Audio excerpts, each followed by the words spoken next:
ভার্সিটির প্রথম দিনে সিনিয়র আপুদের হাতে র্যাগিংয়ের শিকার হতে হয়েছে সাব্বিরকে। মধ্যবিত্ত পরিবারের সন্তান হচ্ছে সাব্বির। লেখাপড়ায় অনেক ভালো, তাই টপ রেজাল্ট করে ঢাকা বিশ্ববিদ্যালয়ে চান্স পেয়েছে। দেখতে মাশাল্লাহ পুরো চকলেট বয়। উজ্জ্বল ফর্সা গায়ের রং, যে কোনো মেয়ে প্রথম দেখাতে ক্রাশ খেয়ে যাবে। এবার গল্পে ফেরা যাক। এই ছেলে সিনিয়রদের কিভাবে সম্মান করতে হয় জানো না? দেখতে তো পুরোই হাবাগোবা, মনে হচ্ছে ভাজা মাছটাও উল্টে খেতে জানে না। ভার্সিটিতে প্রথম দিনে সেই সিনিয়রদের সাথে বেয়াদবি করলি? ওদের কথা শুনে সাব্বির নিজের কাঁধের ব্যাগটা ঠিক করতে করতে বলে, আমি আপনাদের কখন অসম্মান করলাম? এই ছেলে আপনার মুখে মুখে তর্ক করা হচ্ছে। ভার্সিটির প্রথম দিন সিনিয়রদেরকে সালাম দিতে হয়, জানিস না তুই? এই ভার্সিটিতে থাকতে হলে আমরা যা বলবো তাই শুনতে হবে, আর প্রতিদিনই এসে আমাদের আগে সালাম দিতে হবে। ভার্সিটিতে থাকতে হলে আপনাদের কথা শুনে চলতে হবে কেন? ভার্সিটি তো কারোর ব্যক্তিগত সম্পত্তি না। সবাই এখানে লেখাপড়া করার জন্য এসেছে। এখানে সবার সমান অধিকার আছে। তাহলে আমি আপনাদের কথা শুনে চলবো কেন? সাব্বিরের কথা শুনে বৃষ্টি ওদের টিমের লিডার মারিয়াকে বলল, দেখেছিস মারিয়া, এই ছেলের কত সাহস, তোর সামনে বেয়াদবি করছে, আর তুই কিছু না বলে চুপ করে আছিস। এই ছেলেকে শাস্তি দিতে হবে। মারিয়া তার হিমিকা, অসম্ভব সুন্দর একটা মেয়ে, পুরো ভার্সিটির ক্রাশ গার্ল। উজ্জ্বল ফর্সা গায়ের রং, বড়লোক বাপের বড় মেয়ে, কিন্তু প্রচণ্ড পরিমাণে বদমেজাজি, তবে মনের দিক থেকে অনেক ভালো। মারিয়া এতক্ষণ বসে বসে বাদাম খাচ্ছিল। বৃষ্টির কথা শুনে হাত জেরে উঠে দাঁড়ায় আর বলে, এই ছেলে, তুই জানিস তুই কার সাথে কথা বলছিস? কার সাথে কথা বলছি সেটা তো জানি না, তবে এটুকু বুঝতে পারছি কোনো বড়লোক বাবার বিগড়ে যাওয়া মেয়ের সাথে কথা বলছি। সাব্বিরের কথায় মারিয়া বেশ রেগে যায় আর রেগে গিয়ে বলে, তোর এত বড় সাহস, তুই আমাকে অপমান করিস? তুই জানিস আমার বাবা এই ভার্সিটির প্রিন্সিপাল, আমি চাইলেই তোকে ভার্সিটি থেকে বের করে দিতে পারি। দেখেন আপু, আমি নিজের যোগ্যতায় এই ভার্সিটিতে এসেছি, কোনো ক্ষমতার জোরে বা ঘুষ দিয়ে নয়। যোগ্যতা থাকলে যে কোনো ভার্সিটিতেই আমি চান্স পাবো। আপনি যেটা বলছেন ওটা আপনার ক্ষমতার অহংকার। এভাবে নিজের ক্ষমতাটাকে অপব্যবহার না করে সেটাকে কোনো ভালো কাজে লাগান। এমন অনেক স্টুডেন্ট আছে যারা জীবনে অনেক কিছু করতে চায়, শুধু সামর্থ্যের অভাবে করতে পারে না। আপনার যদি এতই ক্ষমতা থাকে তাহলে সেই সমস্ত স্টুডেন্টদেরকে ভার্সিটিতে অ্যাডমিশন করিয়ে দিন। আমাদের মতো কিছু মধ্যবিত্ত ছেলেদের ভবিষ্যৎ এমন করে রাগের বশে নিজেদের খেয়াল খুশির জন্য নষ্ট না করে ওই সমস্ত গরিব পরিবারের ছেলেগুলোকে সাহায্য করুন। সাব্বিরের কথায় মারিয়া মুগ্ধ হয়ে ওর দিকে তাকিয়ে রইল। ছেলেটার কথাগুলো শুনে মারিয়া রাগ কখন যে পানি হয়ে গেছে সেটা নিজেও টের পায়নি। মারিয়া সাব্বিরের কথার মাঝেই এতটাই হারিয়ে গেছে যে ও কোনো কথাই বলছে না। মারিয়া কিছু বলছে না দেখে পাশ থেকে মারিয়ার বান্ধবী ছায়া বলল, এই ছেলে, তোর এই সমস্ত জ্ঞান তোর কাছে এরা, তো সাহস তো কম না। তুই আমাদের মারিয়ার মুখে মুখে কথা বলিস, তোকে তো আমি। কথাটা বলে ছায়া সাব্বিরের দিকে তেড়ে যেতে গেলে মারিয়া ছায়াকে থামিয়ে দিয়ে বলে, আমি কি করব না করব সেটা অবশ্যই তোর কাছ থেকে জানতে হবে না? সরি আপু, আমি যদি কোনো ভুল বলে থাকি তাহলে আমাকে ক্ষমা করে দেবেন। সাব্বিরের কথা শুনে মারিয়ার বান্ধবীগুলো সব হাসতে থাকে। মারিয়া ওদেরকে থামিয়ে দিয়ে বলে, তোর ভুলের জন্য এখন একটাই শাস্তি, তোকে আমাদের এই 5 জনের সমস্ত অ্যাসাইনমেন্ট করে দিতে হবে। কিন্তু আপু, আমি কেন আপনাদের অ্যাসাইনমেন্ট করতে যাব? আমি আপনাদের অ্যাসাইনমেন্ট কিভাবে করব? এটা কিভাবে সম্ভব? এটা তো অন্যায়। আপনারা শুধু শুধু আমার উপরে অত্যাচার করছেন। তুই যদি আমাদের অ্যাসাইনমেন্ট না করে দিস তাহলে তোকে এই ভার্সিটি থেকে রাস্ট্রিকেট করিয়ে দিব। কিভাবে করবি সেটা তোর ব্যাপার, সম্ভব অসম্ভব এই প্রশ্নই আসে না, এটা তোর শাস্তি। আমরা কোনো অত্যাচার করিনি, তুই যে আমাদের সাথে এতক্ষণ বেয়াদবি করলি সেই ভুলের শাস্তি এটা। আর তোর সময়সীমা মাত্র 24 ঘন্টা। 24 ঘন্টার মধ্যে তোকে সমস্ত অ্যাসাইনমেন্ট কমপ্লিট করে ঠিক এই সময়ে কালকে আমাদের দিতে হবে। মারিয়ার কথাগুলো শেষ হলে ওর বান্ধবী বৃষ্টি অ্যাসাইনমেন্টের পেপারগুলো নিয়ে সাব্বিরের হাতে দেয়। তারপর ওরা চলে যায়। সাব্বির কী করবে বুঝে উঠতে পারছে না। মাত্র 24 ঘন্টার মধ্যে 5 জনের অ্যাসাইনমেন্ট ও কিভাবে কমপ্লিট করবে, তাও আবার ওর সিনিয়র ব্যাচের। যেগুলো কখনো না দেখেছে না করেছে। সাব্বির পেপারগুলো নিয়ে সোজা লাইব্রেরিতে চলে যায়। লাইব্রেরিতে গিয়ে ও মারিয়াদের ব্যাচের বইগুলো খুঁজে বের করে, তারপর ওগুলো নিয়ে বাসায় চলে আসে।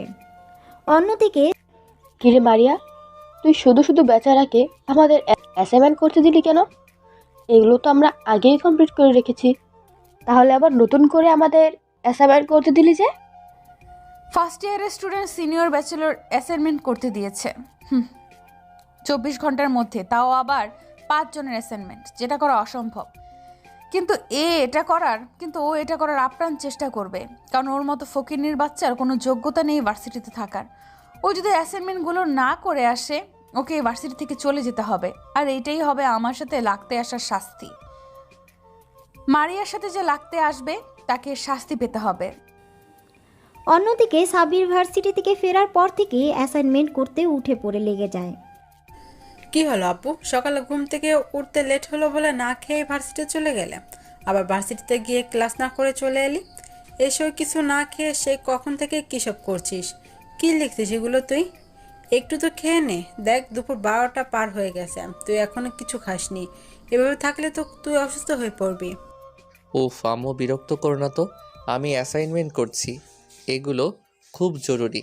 কাজটা শেষ করেই আমি খেতে আসছি, তুমি যাও। আচ্ছা ঠিক আছে, তাড়াতাড়ি আয়, আমি গেলাম। পরদিন ভার্সিটিতে মারিয়া ওর লেডি গ্যাং নিয়ে অপেক্ষা করছে। কি রে, ওই ছোট্ট বাচ্চাটা এখনো এলো না তো? বৃষ্টির কথায় বিরক্ত হয়ে ছায়া বলল, উফ গাধি, তোরা এই বিরক্তকর কথা বন্ধ করবি? হর্দ কথা বাচ্চা, এই বাচ্চাটা আবার কি? কেন, বাচ্চাটাকে বুঝতে পারছিস না? আরে কালকের ওই ছেলেটা যাকে আমরা অ্যাসাইনমেন্ট করতে দিয়েছি, কালকে ওর সাথে এত ঝগড়া করলি, কিন্তু নামটাই তো কেউ জিজ্ঞেস করলি না। ওর তো এখন অ্যাসাইনমেন্ট দেওয়ার কথা, কিন্তু এখনো তো এলো না। সেজন্যই বলছি বাচ্চাটা এখনো এলো না যে। হ্যাঁ, আসলেই তো বাচ্চা। ছায়ার কথাটা শেষ করার আগেই সাব্বির ওদের সামনে এসে অ্যাসাইনমেন্টগুলো এগিয়ে দিয়ে বলল, আসসালামু আলাইকুম আপুরা, এই নিন আপনাদের অ্যাসাইনমেন্ট। সাব্বিরের কথায় ওরা 5 জনে অবাক হয়ে যায়। আর ছায়া বলে, এই ছেলে 24 ঘন্টার মধ্যে সিনিয়র ব্যাচের অ্যাসাইনমেন্ট করা অসম্ভব, তাহলে তুমি কিভাবে করলা? নিশ্চয়ই ভুলভাল লিখে নিয়ে এসেছো। পাশ থেকে বৃষ্টি বলল, এই কেউ অ্যাসাইনমেন্টগুলো নিয়ে দেখতো সব ঠিক আছে কিনা। ছায়া সাব্বিরের হাত থেকে অ্যাসাইনমেন্টগুলো নিয়ে দেখতে লাগলো। কিছুক্ষণ বেশ ভালোভাবে দেখে বুঝতে পারলো সব একদম ঠিক আছে। তখন ছায়া অবাক হয়ে মারিয়াকে বলল, মারিয়া, এ তো দেখছি সব একদম ঠিক করেছি। এই ছেলে, তোমার নাম কি? জি, আজমাইন হোসেন সাব্বির। মারিয়া এতক্ষণ চুপ ছিল, কিন্তু সাব্বিরের নাম শুনে অবাক হয়ে যায়। তারপর ওকে প্রশ্ন করে, আজমাইন হোসেন সাব্বির মানে? হ্যাঁ আপু, এটাই আমার বাবা মায়ের দেওয়া নাম। আচ্ছা, তোকে কি সবাই টিউশনি সাব্বির ডাকতো? না মানে তুই কি আগে অনেকগুলো টিউশনি করাতি? হ্যাঁ, আমি টিউশনি পড়াতাম, কিন্তু আপনি কিভাবে জানলেন?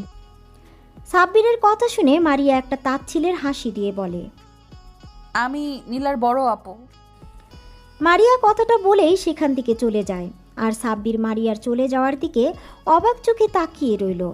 ও বিশ্বাসই করতে পারছে না যে মারিয়া নীলার বড় আপু। আজ এতগুলো দিন পর এক্স গার্লফ্রেন্ডের নাম শুনে সাব্বির কি বলবে, ওর কি রিয়াকশন করা দরকার সেটাও জানা না। মারিয়া চলে যাওয়ার দিকে ওর বান্ধবীগুলো ওকে ডাকতে ডাকতে চলে যায়। সাব্বির কিছুক্ষণ সেখানে দাঁড়িয়ে থেকে ওদের চলে যাওয়ার দিকে তাকিয়ে থেকে নিজের ক্লাসে চলে যায়। সাব্বিরের ক্লাসে মনোযোগ দিতে পারছে না, বারবার কিছুক্ষণ আগের ঘটনা মাথায় ঘোরপাক খাচ্ছে। মারিয়া নীলার বড় আপু, কিছু একটা ভেবে দীর্ঘশ্বাস ফেলে সাব্বির সেদিনকার মতো কোনো মতে ক্লাস করে সাব্বির বাসায় চলে যায়। দেখতে দেখতে বেশ অনেক কয়েকটা দিন কেটে যায়। এই কয়েকদিন সাব্বির আর মারিয়াদের সামনে যায়নি। তারপর হঠাৎ একদিন ভার্সিটিতে কিছু ছেলে মিলে একটা মেয়েকে ডিস্টার্ব করছিল। সবাই সেখানে নীরব দর্শকের মতো দাঁড়িয়ে বিষয়টা দেখছিল, কেউ কোনো প্রতিবাদ করছে না। হঠাৎ ছেলেগুলোর মধ্যে একটা ছেলে মেয়েটার ওড়না নিয়ে নেয়। দূর থেকে বিষয়টা সাব্বির লক্ষ্য করতেই রাগে ওর মাথাটা ফেটে যায়। সাব্বির ঝড়ের গতিতে ছেলেগুলোর সামনে গিয়ে ওড়না হাতে থাকা ছেলেটার বুকে একটা লাথি মেরে হাত থেকে ওড়নাটা নিয়ে মেয়েটাকে গড়িয়ে দেয়। বাকি ছেলেগুলো একসাথে সাব্বিরের দিকে তেড়ে আসে ওকে মারতে। উপায় না পেয়ে সাব্বির ওদের সাথে মারপিট করতে থাকে, কিন্তু সাব্বির একা অতগুলো ছেলের সাথে পেরে উঠছিল না। হঠাৎ কোনো একটা ছেলে চাকু নিয়ে সাব্বিরের দিকে তেড়ে আসে। তারপর আর কিছু বোঝা ওঠার আগেই সাব্বিরের পেটে ঢুকিয়ে দেয়। এমন একটা দৃশ্য দেখে চারপাশটা স্তব্ধ হয়ে যায়। ভার্সিটিতে গন্ডগোল দেখে অনেক আগেই প্রিন্সিপাল পুলিশকে ফোন দিয়েছিল। সাব্বিরকে চাকু মারার পর পুলিশের গাড়ি ভার্সিটির মধ্যে ঢুকে পড়ে। তারপর ভিড় ঠেলে ছেলেগুলো পালিয়ে যাওয়ার আগেই ওদের ধরে ফেলে। সাব্বির পেটে হাত দিয়ে মাটিতে লুটিয়ে পড়ে। ক্ষত স্থান অঝরে রক্ত পড়ছে। সাব্বির পড়ে যেতে কোথা থেকে যেন মারিয়া ছুটে আসে। সাব্বির বলে চিৎকার দিয়ে দৌড়ে ওর কাছে চলে আসে। ততক্ষণে সাব্বির তীব্র যন্ত্রণায় কাতরাচ্ছে। মারিয়া গিয়ে ওর মাথাটা নিজের কোলের উপরে নিয়ে কান্না করে দেয় আর বলে, সাব্বির, সাব্বির, কিচ্ছু হবে না তোমার। প্লিজ কেউ আমাকে একটু হেল্প করেন, ওকে হসপিটালে নিয়ে যেতে হবে। প্লিজ কেউ একটু অ্যাম্বুলেন্স ডাকো। কথাগুলো বলতে বলতে ভার্সিটিতে অ্যাম্বুলেন্স ঢুকে পড়ে। সাথে সাথে কতগুলো ওয়াচ বয় এসে সাব্বিরকে অ্যাম্বুলেন্সে উঠিয়ে দেয়। তারপর হসপিটালে নিয়ে যায়। ওরা আধ ঘন্টার মধ্যেই হসপিটালে চলে আসে। তারপর ভিতরে আসতেই সাব্বিরকে স্ট্রেচারে করে অপারেশন থিয়েটারের দিকে নিয়ে যাচ্ছিল। তখনই মারিয়া সাব্বিরের হাত ধরে কান্না করে বলে, তোমার কিছু হবে না সাব্বির, প্লিজ চোখ খোলো প্লিজ। সাব্বিরকে অপারেশন থিয়েটারে নিয়ে যায়। মারিয়া ঢুকতে গেলেই নার্স আটকে দেয় আর বলে, ম্যাম, আপনি কেবিনে ঢুকতে পারবেন না। অপারেশন থিয়েটারে কেউ অ্যালাউ নয়। আপনি আমার সাথে আসুন, কিছু ডকুমেন্টে আপনার সাইন লাগবে। নার্সের কথাতে মারিয়া নির্দ্বিধায় রিসিপশনে চলে যায় আর কিছু পেপার নিয়ে মারিয়ার সামনে দেয় আর বলে, ম্যাম, এখানে একটা সাইন করে দিন। আপনার সাইন ছাড়া আমরা ট্রিটমেন্ট শুরু করতে পারবো না। কিন্তু এগুলো কিসের পেপার? দেখুন ম্যাম, আপনার হাজব্যান্ডের অবস্থা ভালো নয়, তাই এই এগ্রিমেন্ট পেপারে আপনাকে সাইন করতে হবে। ট্রিটমেন্ট চলাকালীন সময় আপনার হাজব্যান্ডের কিছু হয়ে গেলে হসপিটাল কর্তৃপক্ষ দায়ী থাকবে না। ম্যাম, তাড়াতাড়ি সাইনটা করুন, ওনার অবস্থা খুবই খারাপ, লেট করা ঠিক হবে না। নার্সের মুখে হাজবেন্ড কথাটা শুনে মারিয়া অবাক হয়ে গেছে। তাও কিছু না ভেবেই পেপারে সাইন করে দিয়ে আবার দৌড়ে অপারেশন থিয়েটারের সামনে চলে যায়। মারিয়া হাউমাউ করে কান্না করছে। এর মাঝে মারিয়ার বান্ধবীরা চলে আসে। মারিয়াকে কান্না করতে দেখে ছায়া বলে, মারিয়া দোস্ত প্লিজ কান্না করিস না, দেখ সাব্বিরের কিচ্ছু হবে না। এবার সাব্বিরের আম্মু আব্বু কান্না করতে করতে হসপিটালে আসেন। ওদের সামনে এসে সাব্বিরের আম্মু কান্না করে মারিয়ার কাছে প্রশ্ন করে, সাব্বির, আমার সাব্বির, কি হয়েছে? সাব্বিরকে আম্মু, তুমি কান্নাকাটি করো না, আমাদের ছেলের কিচ্ছু হবে না। আমার ছেলে অতটা দুর্বল না যে সামান্য একটু আঘাতে হেরে যাবে। তুমি এইভাবে কান্না করলে অসুস্থ হয়ে পড়বে। পরে তোমার ছেলে যদি দেখে তার জন্য কান্নাকাটি করে তুমি অসুস্থ হয়ে পড়েছ, তাহলে ছেলেটা অনেক কষ্ট পাবে। তুমি কান্নাকাটি বন্ধ করো। সাব্বিরের আব্বুর কথাতে আম্মুর কান্না বন্ধ করার বৃথা চেষ্টা করে। আম্মু এতক্ষণ মারিয়াকে খেয়াল করেনি। ওদেরকে দেখে আব্বু প্রশ্ন করে, আচ্ছা মামুনিরা, তোমরা কি সাব্বিরের ফ্রেন্ড? জি আঙ্কেল, আমরা সাব্বিরের ফ্রেন্ড। আচ্ছা, তোমরা বলতে পারবে আমার ছেলের এই অবস্থা হলো কিভাবে? মন্ত্রীর ছেলে আকাশ ভার্সিটিতে একটা মেয়েকে টিস করছিল, অসভ্যতামি করছিল। কেউ একটু প্রতিবাদও করেনি। সাব্বির ওখানে গিয়ে মেয়েটাকে প্রোটেক্ট করে, ওদের সাথে মারপিট করে। তখন ওদের মধ্যে থেকে একটা ছেলে সাব্বিরের পেটে চাকু ঢুকিয়ে দেয়। কোনো কিছু বোঝার আগেই সাব্বির মাটিতে লুটিয়ে পড়ে। কথাটা বলা শেষ হতে সাব্বিরের আম্মু আবারও কান্না শুরু করে দেয়। তখন মারিয়া আম্মুর কাছে গিয়ে সান্ত্বনা দিয়ে বলে, আন্টি, আপনি কান্না করেন না প্লিজ। আপনি কান্না করলে অসুস্থ হয়ে পড়বেন। দেখবেন আপনার ছেলের কিচ্ছু হবে না, ওর কিছু হতেই পারে না। আল্লাহর কাছে দোয়া করুন, আল্লাহ সব ঠিক করে দিবে। এরই মাঝে অপারেশন থিয়েটার থেকে একটা নার্স বেরিয়ে এসে বলে, এখানে পেশেন্টের বাসার লোক কে আছেন? নার্সের কথাতে সবাই নার্স সামনে আসে। আম্মু অস্থির হয়ে নার্সকে জিজ্ঞাসা করে, আমার সাব্বির কিছু হয়নি তো? ও ঠিক আছে? ও ঠিক হয়ে গেছে তো? অসুস্থ হয়ে গেছে তাই না? আমাকে একটা বার আমার কলেজার টুকরার কাছে যেতে দিন প্লিজ। আমি আমার সাব্বিরের কাছে যাব। ম্যাম আপনি শান্ত হন, পেশেন্টের অবস্থা খুবই খারাপ। ইমিডিয়েটলি ও পজিটিভ ব্লাডের প্রয়োজন। আমাদের ব্লাড ব্যাংকে এখন ও পজিটিভ ব্লাড নেই। আপনারা জলদি ব্লাডের ব্যবস্থা করেন প্লিজ। নার্সের কথা শুনে সাব্বিরের আব্বু বলল, আমার রক্ত ও পজিটিভ, কিন্তু আমার সুগার আছে। এসব কথার মাঝে আম্মু অস্থির হয়ে বলে, আমার রক্ত নিন, যত রক্ত লাগে নিন, তবু আমার সাব্বিরকে আমার কাছে ফিরিয়ে দিন। সাব্বিরের আম্মু, তুমি কান্না থামাও। আমাদের ছেলের কিচ্ছু হবে না। তুমি ওকে কি করে রক্ত দেবে? তোমার রক্তের সাথে ওর রক্তের মিল নেই। দেখুন এসব বললে তো হবে না, রক্ত না পেলে পেশেন্টকে বাঁচানো যাবে না। ওদের কথা শেষ হতেই মারিয়া বলে, নার্স, আমার রক্তের গ্রুপ ও পজিটিভ। আমার সব কিছু নর্মাল। যত রক্ত লাগে আমার শরীর থেকে নিয়ে নিন। আপনি তাড়াতাড়ি ভিতরে আসুন। নার্স মারিয়াকে নিয়ে ভিতরে চলে যায়। শরীর থেকে 2 ব্যাগ রক্ত নেওয়া হয়। রক্ত দেওয়ার শেষে মারিয়া দাঁড়ানোর চেষ্টা করলে মাথা ঘুরে পড়ে যেতে নেয়। তখন নার্স ওকে ধরে শুয়ে দিয়ে বলে, আরে আরে আপনি উঠছেন কেন? শুয়ে কিছুক্ষণ রেস্ট নিন। নার্স বেরিয়ে গেলে সাব্বিরের আব্বু আম্মু মারিয়ার কেবিনে ঢোকে। আম্মু মারিয়ার সামনে বসে ওর একটা দুহাত হাতের মুঠোয় নিয়ে বলে, তুমি আজকে আমার ছেলের জন্য যা করলে এই ঋণ আমি কখনো শোধ করতে পারবো না মা। ছি ছি, আন্টি কি বলছেন এগুলো? এটা আমার কর্তব্য, এইভাবে বলবেন না। তোমার জন্য আজকে আমি আমার ছেলেকে ফিরে পেয়েছি। তোমার এই ঋণ আমি কিভাবে যে শোধ করব? এই মা, আন্টি কি বলছেন এগুলো? আমার কিচ্ছুর প্রয়োজন নেই। সাব্বির এখন সুস্থ আছে, তাতেই আমি খুশি। তুমি অনেক লক্ষ্যে একটা মেয়ে। তোমার কখনো যদি মনে হয় এই মায়ের থেকে কোনো কিছুর প্রয়োজন, তাহলে তুমি আমাকে অবশ্যই বলবে। আচ্ছা আন্টি। ওদের কথা শেষ হতে সাব্বিরের আব্বু মারিয়ার মাথার উপর হাত রেখে বলে, দোয়া করি মা, তুমি অনেক সুখী হও। আব্বুর কথায় মারিয়া মুচকি একটা হাসি দেয়। ওরা আরও কিছুক্ষণ কথা বলে। এর মাঝে নার্স এসে বলে সাব্বিরের জ্ঞান ফিরেছে। কথাটা শোনার সাথে সাথে মারিয়া ছুটে কেবিন থেকে বেরিয়ে সাব্বিরের কেবিনে চলে যায়। মারিয়ার এভাবে ছুটে যাওয়া দেখে সাব্বিরের আব্বু আম্মু অবাক হয়ে তাকিয়ে থাকে, কিন্তু বিষয়টা নিয়ে খুব একটা ভাবে না। তারপর ওরা সবাই সাব্বিরের কেবিনে গিয়ে দেখে ও মিটমিট করে তাকাচ্ছে। মারিয়া গিয়ে সাব্বিরের পাশে বসে। ওর একটা হাত হাতের মধ্যে নিয়ে বলে, তোমার এখন কেমন লাগছে? সাব্বির চোখ খুলে মারিয়াকে পাশে দেখে অবাক হয়ে যায়।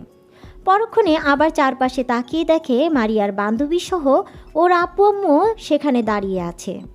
সাব্বিরের আব্বু আম্মুর দিকে তাকাতেই ওরা কাছে এসে দাঁড়ায়। আম্মু সাব্বিরের অন্য হাত ধরে কান্না করে দেয় আর বলে, তাকে কতবার বলেছি এসব মারপিট আর ঝামেলার মধ্যে জড়াবি না। তুই কখনো আমার কথা শুনবি না, সব সময় মারপিটের ভেতরে থাকবি। আজকে যদি তোর কিছু হয়ে যেত তাহলে আমাদের কি হতো? আমরা কি নিয়ে বাঁচতাম? তুই ছাড়া আমাদের আর কি আছে বল?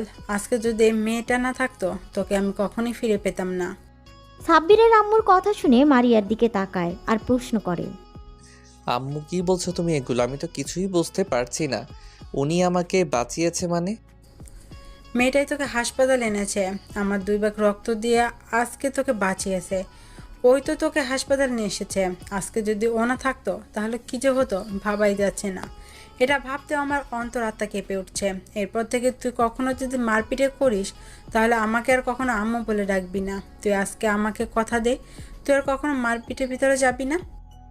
ওর আম্মুর কথা শুনে মারিয়ার দিকে তাকায় আর ওর আম্মুকে উত্তর দেয়, আম্মু, আমি কথা দিলাম আর কখনো মারামারি ভিতরে যাব না।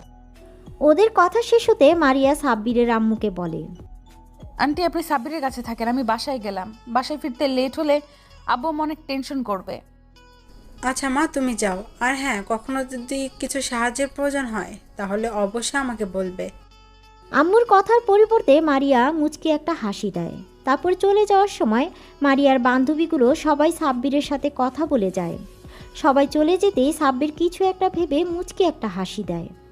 আব্বু আম্মু ওকে এমন করে হাসতে দেখে ভ্রু কুচকে জিজ্ঞাসা করে, কি হলো আব্বু, তুই হাসছিস কেন? না না, কিছু না তো, এমনি। আচ্ছা আব্বু, একটা কথা জিজ্ঞেস করব? আম্মু, তুমি আমাকে কিছু জিজ্ঞেস করবে, তার জন্য পারমিশন নিতে হবে? তুমি নিশ্চিন্তে আমাকে বলো কি বলতে চাও। আব্বু, তুই কি মেয়েটাকে ভালোবাসিস? আম্মুর মুখে এরকম কথা শুনে সাব্বির অবাক হয়ে আম্মুর দিকে তাকিয়ে বলে, আম্মু, কী সব বলছো? তোমার মাথা ঠিক আছে? ওই মেয়েটা আমাদের ভার্সিটির সিনিয়র, আমার থেকে 2 বছরের সিনিয়র। আমার ওর সাথে তেমনভাবে কোনো পরিচয়ই নেই, তাহলে সম্পর্ক হবে কিভাবে? কিন্তু মেয়েটা যে বললো ও তোর ফ্রেন্ড, তাছাড়া মেয়েটাকে দেখে মনে হলো তোকে প্রচণ্ড পরিমাণে ভালোবাসে। আম্মু, তুমি ভুল ভাবছো। দেখ আব্বু, আমি তোর আম্মু, আমাকে ঠিক ভুল চেনাতে আসিস না। আমি মেয়েটার চোখে তোর জন্য এক বুক পরিমাণ কষ্ট আর ভালোবাসা দেখেছি, আর তুই কেমন ওদিকে মায়া ভরা দৃষ্টিতে তাকিয়েছিলি। জানিস তো, মায়ের চোখে সন্তান কখনোই ফাঁকি দিতে পারে না। তুমি ঠিক বলছো, এই বিষয়টা আমিও লক্ষ্য করেছি, শুধু বলতে পারছিলাম না। আব্বু আম্মু, তোমরা কি একটু থামবে? আমাকে তোমরা কিছু বলার সুযোগই দিচ্ছ না। তোমরা যে মেয়েটাকে নিয়ে এত আকাশ পাতাল চিন্তা করছো, জানো মেয়েটাকে? এর কথায় আব্বু আম্মু নীরব হয়ে ওর দিকে তাকিয়ে বলে, ওই মেয়েটার কেউ নয়, ও হচ্ছে নীলা আর বড় বোন। সাব্বিরের মুখে নীলা নামটা শুনে আব্বু আম্মু অবাক হয়ে গেল। নীলার বড় আপু যে এই মেয়েটা মানে মারিয়া, সেটা শুনে আরও অবাক হয়ে গেল। আব্বু আম্মু অনেকক্ষণ চুপ করে সাব্বিরের মুখের দিকে তাকিয়ে রইল।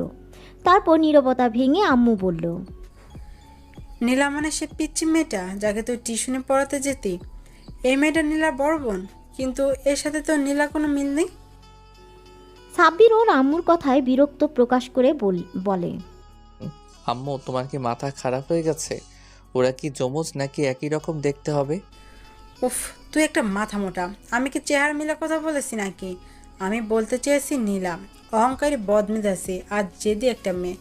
শুধু নিজের জেদটাকে ধরে রাখতে তোর সাথে মিথ্যা ভালোবাসা অভিনয় করে তোকে মৃত্যুর মুখে ঠেলে দিয়েছিল, আর সেই মেয়ের বড় বোনে আজকে তোকে মৃত্যুর পর থেকে বাঁচিয়ে আনলো। সাব্বিরের আম্মুর কথা শুনে মুচকি একটা হাসি দেয়। পরক্ষণে আবার ওর আম্মুর মুখে এমন কিছু শুনে যা শোনার জন্য মোটেও প্রস্তুত ছিল না। তবে যাই বলো না কেন সাব্বির আব্বু, মেয়েটাকে কিন্তু আমাদের সাব্বিরের সাথে খুব সুন্দর মানাবে। যদিও সাব্বির থেকে 1 বছর সিনিয়র, তাতে কি, মেয়েটাকে আমার বেশ পছন্দ হয়েছে। অহংকার নীলার থেকে তো ভালোই। আচ্ছা ঠিক আছে, অনেক কথা বলা হয়েছে। ছেলেটা এত বড় একটা ঝড় গেল, এখন আর কথা না বলে ওকে রেস্ট নিতে দাও, আর তুমি বাইরে চলো। আব্বু আম্মু কেবিন থেকে বেরিয়ে যায়, আর সাব্বির সেই পুরনো দিনের ভাবনাতে ডুব দেয়। দেখতে দেখতে 2টা দিন কেটে যায়। এই 2টা দিন সাব্বিরকে হসপিটালে থাকতে হয়েছিল। আজকে সাব্বিরকে ডিসচার্জ করা হবে। যাওয়ার আগে ক্ষত স্থানের ড্রেসিং করার জন্য একটা নার্স এলো। তারপর নার্স কিছু একটা ভেবে বলতে লাগলো, আচ্ছা, আপনার স্ত্রী তো আর এলো না, উনি কি অসুস্থ নাকি? নার্সের কথা শুনে সাব্বির যেন আকাশ থেকে পড়ল। ভাবছে ওর আবার বউ আসলো কোথা থেকে? সেখানে এখন অবধি বিয়েটাই করলো না, সেখানে আবার বউ। সাব্বির অবাক হয়ে বলল, আমার বউ মানে? কেন, সেদিন ম্যাডামই তো আপনাকে হসপিটালে আনলো, ব্লাড দিল, এমনকি এগ্রিমেন্ট পেপারে সাইন করলো। সত্যি ভাগ্য করে এমন একটা বউ পেয়েছেন। উনি যদি আপনাকে হসপিটালে আনতে আর কয়েক মিনিট লেট করতো, তাহলে হয়তো আর আপনাকে বাঁচানো যেত না। তাছাড়া ম্যাডাম যে পরিমাণে কান্না করেছে আপনি ভাবতেও পারবেন না। যতক্ষণ আপনার ট্রিটমেন্ট হয়েছে ততক্ষণ উনি পাগলের মতো কান্না করেছে। আপনার জন্য যে পরিমাণে পাগলামি করছিল তাতে তো স্পষ্ট বোঝা যায় উনি আপনার স্ত্রী আর আপনাকে প্রচণ্ড পরিমাণে ভালোবাসে। নার্সের কথা শুনে সাব্বিরের অবাকের উপর অবাক হচ্ছে। ভাবতেই পারছে না ওরই এক্স গার্লফ্রেন্ডের বড় বোন নাকি ওর জন্য কান্না করেছে, এমনকি ওর জন্য এত কিছু করেছে। সাব্বিরের মনে এখন একটা প্রশ্নই ঘুরপাক খাচ্ছে, আর সেটা মারিয়া ওর জন্য এত কিছু কেন করেছে? তাহলে কি আম্মু যেটা বলল সেটাই সত্যি? কিন্তু সেটা কিভাবে সম্ভব? সাব্বির বারবার নিজেকে প্রশ্ন করছে। নার্সের ড্রেসিং করা হয়ে গেলে চলে যাচ্ছিল, কিন্তু কিছু একটা মনে করে আবার ফিরে এসে বলল, আর হ্যাঁ, দোয়া করি আপনারা দুজন অনেক সুখী হন। জানেন তো, লাইফ পার্টনার হিসেবে এমন কাউকে পাওয়াটা অনেক ভাগ্যের ব্যাপার। তাকে সবসময় ভালোবাসার মানুষটাকে আগলে রাখবেন। সাব্বিরকে ডিসচার্জ করা হলে ও আব্বু আম্মুর সাথে বাসায় ফিরে আসে। দেখতে দেখতে আরও 1 সপ্তাহ কেটে যায়। এর মাঝে মারিয়া একবারও সাব্বিরের খোঁজ খবর নেয়নি। পুরো 1 মাস লেগে গেল সাব্বির সুস্থ হতে। আর সুস্থ হতে ভার্সিটিতে যাবে বলে ঠিক করে। সাব্বির রেডি হয়ে আম্মুকে বলে ভার্সিটির উদ্দেশ্যে বেরিয়ে পড়ে। তারপর ক্যাম্পাসে এসে সাব্বির বারবার এদিক ওদিক মারিয়াকে খুঁজছিল। কেন জানি না, সাব্বির এই 1টা মাস মারিয়াকে অনেক মিস করেছে। বারবার শুধু মারিয়ার মায়াবী মুখ ওর চোখের সামনে ভেসে উঠেছে। অনেকক্ষণ মারিয়াকে খুঁজেও যখন পেল না, তখন হতাশ হয়ে ক্লাসে চলে যায়। তারপর ক্লাস করতে থাকে। অন্যদিকে কি রে মারিয়া, আজ এতদিন পর সাব্বির ভার্সিটিতে আসলো আর তুই একটা বার ছেলেটার সাথে দেখা করলি না? এই কয়টা দিন তো পাগল হয়ে গিয়েছিলি ওকে দেখতে না পেয়ে, আর আজকে যখন ও এসেছে একটা বার ওর সামনেও যাচ্ছিস না। দেখলাম ও তোকে অনেকক্ষণ যাবৎ খুঁজছিল, অবশেষ না পেয়ে মুখটা মলিন করে ক্লাসে চলে গেল। ওদের কথা শুনে মারিয়া মলিন সুরে বলে, আমি কিভাবে ওর সামনে যাব বলতে পারিস? সাব্বির নিশ্চয়ই এখন আমাকে ঘৃণা করে। আজব তো, তাকে ঘৃণা করবি কেন? কারণ আমি যে নীলার বোন, এটা জানার পর থেকে সাব্বির নিশ্চয়ই আমাকে ঘৃণা করে। সাব্বির হয়তো ভাবে আমিও নীলার মতো অহংকারী, বদমেজাজি আর প্রতারক। আর তার প্রমাণ তো আমি নিজেই দিয়ে দিয়েছি। ছেলেটা ভার্সিটির প্রথম দিন আসতেই ওর সাথে কি করলাম, তখন ও কি বলেছিল তোদের হয়তো মনে নেই, আমি নাকি বড়লোক বাবের বিগড়ে যাওয়া সন্তান। আর আমিও তো নীলার মতোই ওর দারিদ্রতার সুযোগ নিয়েছিলাম। ছেলেটা যে কয়টা দিন হলো ভার্সিটিতে আসছে, আমি প্রত্যেকটা দিন ওর সাথে রাফ বিহেভ করেছি। দেখ মারিয়া, আমরা সবসময় যেটা ভাবি সেটা কিন্তু হয় না। তুই কি জানিস আমরা নিজেরাই নিজেদের শত্রু? যে বিষয়টা নিয়ে আমরা ভয়ে থাকি সেই বিষয়টা নিয়ে আমরা এতটাই চিন্তা করে ফেলি যে যেটা হবার নয় সেটাও কল্পনায় চলে আসে। তারপর সেটার সম্মুখীন হবার সাহসও হয় না আমাদের। এইভাবে ভুলভাল চিন্তাভাবনা বাদ দিয়ে সাব্বিরের সাথে দেখা করে কথা বল। ছেলেটার উপর দিয়ে এতটা ধকল গেছে, ওকে জিজ্ঞেস কর এখন কেমন আছে। ওকে একটু সময় দে। আর তোর জন্য যদি ওর মনে কোনো নেগেটিভ চিন্তাভাবনা থাকে তাহলে সেটা দূর করার চেষ্টা কর। ভার্সিটিতে এসেই ও প্রথমে তোকে খুঁজছিল, আর তুই ওকে এড়িয়ে যেতে চাইছিস। বৃষ্টির কথাগুলো মারিয়া মনোযোগ দিয়ে শুনল। তারপর নিজের মনকে প্রশ্ন করল, বৃষ্টি ঠিকই বলছে, আমার একবার সাব্বিরের সামনে গিয়ে ওর সাথে কথা বলা দরকার। অন্যদিকে সাব্বিরের ক্লাসগুলো শেষ হলে ও ক্যান্টিনের দিকে যাচ্ছিল। তখনই বৃষ্টি আর ছায়া এসে ওর সামনে দাঁড়ায় আর বলে, এই শোন মারিয়া, তোকে ভার্সিটির পেছন দিকের লেকের পাড়ে যেতে বলেছে। মারিয়া নামটা শুনে সাব্বিরের মুখে হাসির রেখা ফুটে ওঠে। তখন ও বলে, মারিয়া আপু আমাকে ডেকেছে, কিছু বলবে আমাকে? তোর সমস্যা কি বলতো? এত বেশি বুঝিস কেন সব বিষয়ে? তোকে না বললাম মারিয়া ডাকছে, তুই সেখানে না গিয়ে আমাদের প্রশ্ন করছিস। যে ডেকেছে তার থেকে শোন। সাব্বির আর এক মুহূর্ত সেখানে না থেকে ওখান থেকে ছুটে ভার্সিটির পেছনের দিকে লেকের পাড়ে চলে আসে। আসতেই খেয়াল করে মারিয়া একটা বেঞ্চে বসে আছে। মারিয়ার কোমর ছাড়িয়ে লম্বা চুলগুলো এলোমেলো বাতাস অবাধ্য বিচরণ করছিল। এতদিন পর মারিয়াকে দেখে সাব্বির একটা ঘোরের মধ্যে চলে যায়। ও গুটি গুটি পায়ে হেঁটে মারিয়ার পাশে গিয়ে বসে পড়ে। এতগুলো দিন পর সাব্বিরকে দেখে মারিয়ার ভেতরে অজানা শিহরণ খেলে গেল। মারিয়ার বুকের মাঝে নীল সমুদ্রের উথাল পাথাল ঢেউ বইতে শুরু করলো। মারিয়া লজ্জা মিশ্রিত এক চাহনিতে সাব্বিরের দিকে তাকায়। দেখে সাব্বির একটা ঘোর লাগা দৃষ্টিতে ওর দিকে তাকিয়ে আছে। সাব্বিরের নেশালো চাহনিতে মারিয়ার লজ্জাটা বেড়ে দ্বিগুণ হয়ে গেল। মারিয়া লজ্জা পেয়ে চোখ জোড়া নামিয়ে নিয়ে হালকা কাশি দেয়। কাশির আওয়াজে সাব্বিরের ঘোর কাটে আর আমতা আমতা করে বলে, মানে না, আসলে কেমন আছেন আপু? মারিয়া লজ্জা পেলেও সাব্বিরের মুখে আপু ডাকটা কেন জানি সহ্য করতে পারল না। মারিয়া রেগে আগুন হয়ে গেল আর বলল, ওই কুত্তা, বান্দর, বিলাই, হনুমান, হাতি, গন্ডার, মাথা মোটা, খাটাস, উল্লুক, ফাল্লুক, আমি তোর কোন জন্মের আপু? এমনভাবে আপু বলছিস যেন আমি তোর মায়ের পেটের আপু। খবরদার, আর কখনো যদি আমাকে আপু বলে ডেকেছিস তাহলে তোর খবর করে ছেড়ে দিব, কুত্তা, বলে রাখলাম। মারিয়ার আগে ফুঁসতে লাগলো। সাব্বির আবুলের মতো মারিয়ার রাগী চেহারার দিকে তাকিয়ে ভাবতে লাগলো, আপু, আপনি তো আমার 2 বছরের সিনিয়র, তাহলে আপনাকে আপু ডাকবে না তো কি ডাকবো? কি বলে ডাকবি মানে? আমার একটা সুন্দর নাম আছে, তুই জানিস না? এখন থেকে আমার নাম ধরে ডাকবি। আর কি আপনি আপনি লাগিয়ে রেখেছিস? হ্যাঁ, কিন্তু আপনি তো আমার থেকে বড়, আপনার নাম ধরে ডাকলে সবাই বিষয়টা কিভাবে নিবে? আর আপনি বলে না ডাকলে সেটা তো বেয়াদবি হয়ে যাবে। আপনি না বলেছিলেন আপনাদেরকে সম্মান দিয়ে কথা বলতে, আমি তো এখন সেটাই করছি। তাহলে এত অভিযোগ কেন? একবার বলেছি শুনতে পাসনি? আমি বলেছি মানে তুই আমার নাম ধরেই আর তুমি করেই ডাকবি। মারিয়া বলেই কিছুক্ষণ চুপ করে থেকে তারপর নিজেকে বেশ স্বাভাবিক করে শান্ত গলায় বলল। এখন কেমন আছো তুমি? মারিয়ার মুখে তুমি ডাকটা শুনে সাব্বিরের ভেতরে মৃদু বাতাস বয়ে গেল। তারপরও পড়ল। আলহামদুলিল্লাহ ভালো আছি, আপনি কেমন আছেন? সাব্বিরের মুখে আবার আপনি ডাক শুনে মারিয়া রাগী চোখে তাকিয়ে সাব্বির আমতা আমতা করে বলল। আপনাকে তুমি ডাকতে সময় তো লাগবেই। আমি সবাইকে আপনি করে ডাকতে অভ্যস্ত, তাই তুমি ডাকটা সহজে আসে না। সাব্বিরের ভয়ার্ত চেহারা দেখে মারিয়া একটু মুচকি হাসে। তখনও জিজ্ঞাসা করে।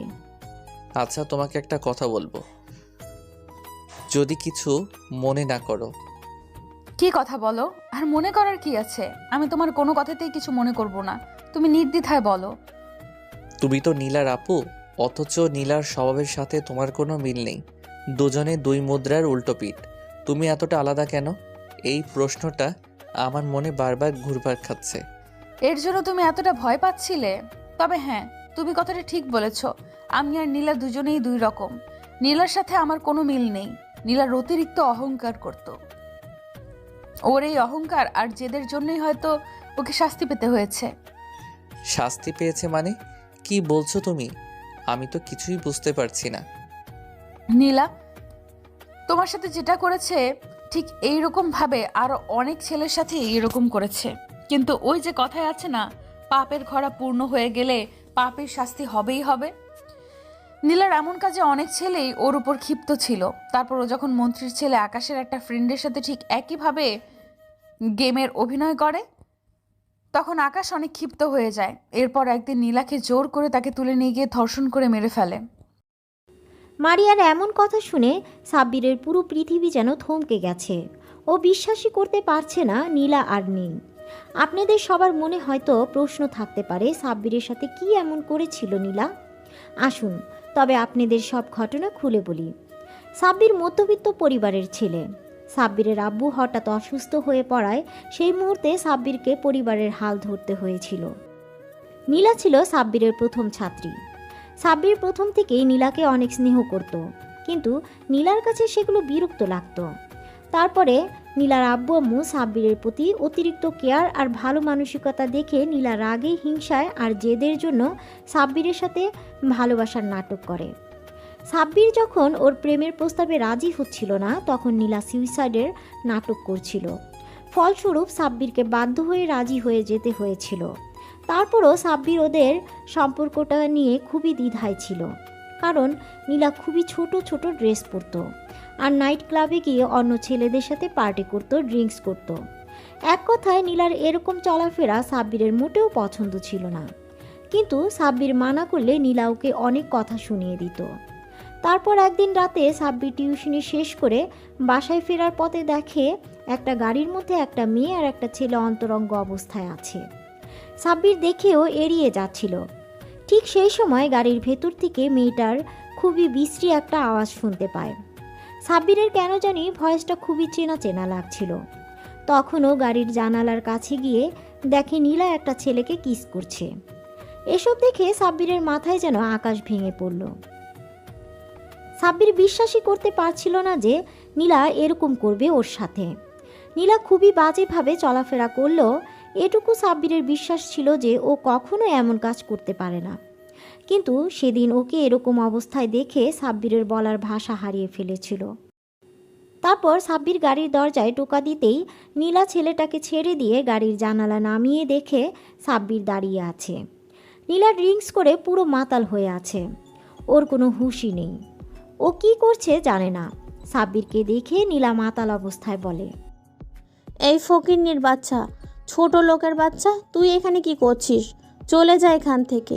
আমি আমার বেবির সাথে রোম্যান্স করছি, দেখতে পাচ্ছিস না? ছোট লোকের বাচ্চা।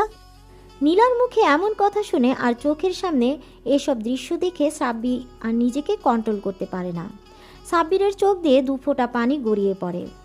সাব্বিরের চোখের কোণে জমে থাকা পানিটা মুছে নিয়ে চলে যায় আর নীলা ওকে বকা দিতে থাকে। ওই ঘটনার পর বেশ কয়েকটা দিন কেটে যায়।